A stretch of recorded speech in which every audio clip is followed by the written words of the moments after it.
What are the Israelis and the Palestinians fighting about? They're not fighting about religion. One side says Muhammad was a greater prophet. The other side says Moses was a greater prophet. Nonsense. They're fighting over land. The Hindus and Muslims are fighting over Kashmir. Even in Northern Ireland, they're not fighting over the Eucharist or transubstantiation. There's a joke about a guy who comes out of his house in Belfast, and someone jumps behind him and puts a gun to his head and says, Catholic or Protestant?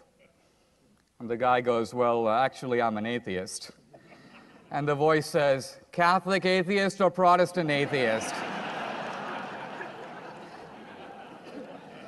The point here is that religion doesn't have that much to do with it. Now, if you look at history, I consider myself an educated guy. If someone had said to me a few years ago, Dinesh, how many people were killed in the Salem witch trials? I would say, I'm not sure, but, I read Arthur Miller's The Crucible in college, and it's a big spot on American history. I don't know, hundreds, maybe thousands. Well, how many people were killed in the Inquisition? Well, that was kind of a biggie. The Spanish Inquisition, which was the most notorious, probably killed, I don't know, hundreds of thousands, millions. The truth of it is that if you look at history, and there's now a wide and reliable scholarship on all this, I would recommend Henry Kamen's book on the Inquisition. He's considered the greatest living authority on the subject. He points out that the Spanish Inquisition, over a period of 350 years, killed approximately 2,000 people. I'm not exactly a math major, but by my count, that's about 5 guys a year. Now, that's about as many as Pol Pot killed on a good afternoon.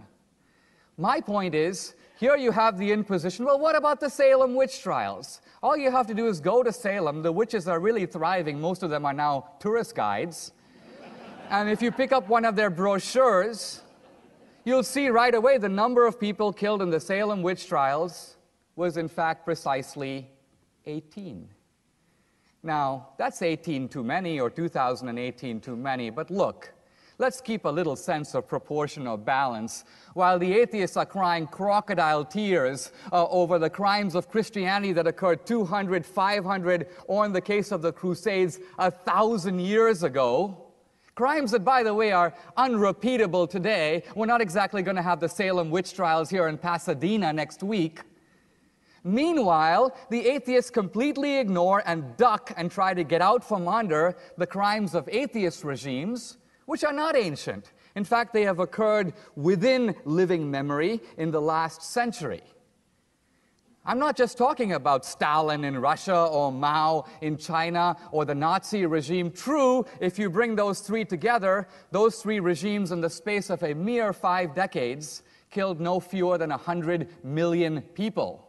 In other words, the regimes of atheism have produced a virtual mountain of bodies and an ocean of blood.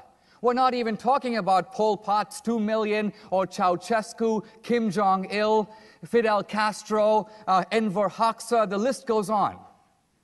Now, Richard Dawkins, in The God Delusion, makes an extremely important qualification. He says, well, yes, it is true, but you have to notice that the Christians killed in the name of Christianity. You may have had tyrants who were atheists, but they really didn't kill in the name of atheism. Now, Dawkins is actually an accomplished biologist, but I think that there are some dangers to letting a biologist leave the lab. And why?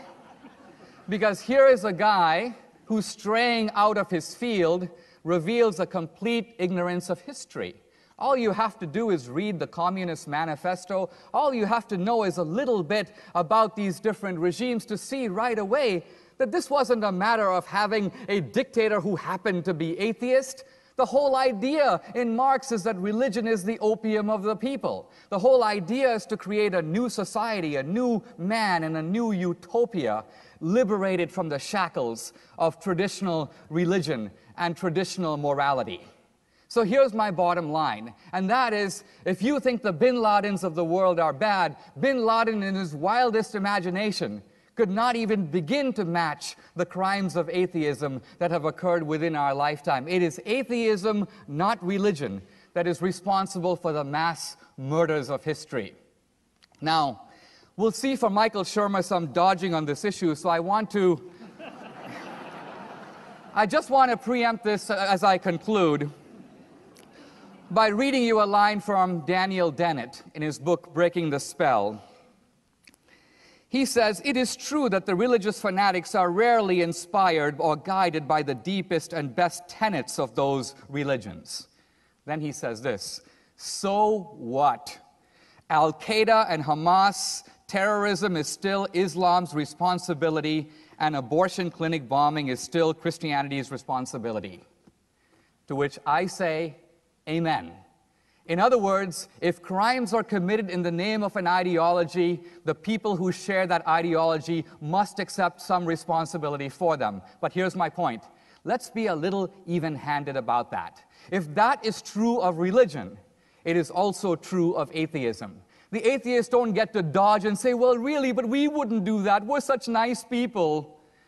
The atheists don't get to blame the Christians for Torquemada and then get out of the blame for, say, Stalin. We have to use a single standard in this argument. So I think at the end of the day, we will find that there is good and there is evil. It is, of course, in human nature. We're going to see it everywhere. But if you toll up a little bit of a balance sheet, I think you see that our civilization, including the values that those of you who are secular cherish, wouldn't be there if it wasn't for Christianity. In this sense, I think you can say, even if reluctantly, even Michael Shermer, thank God for Christianity. Thank you very much.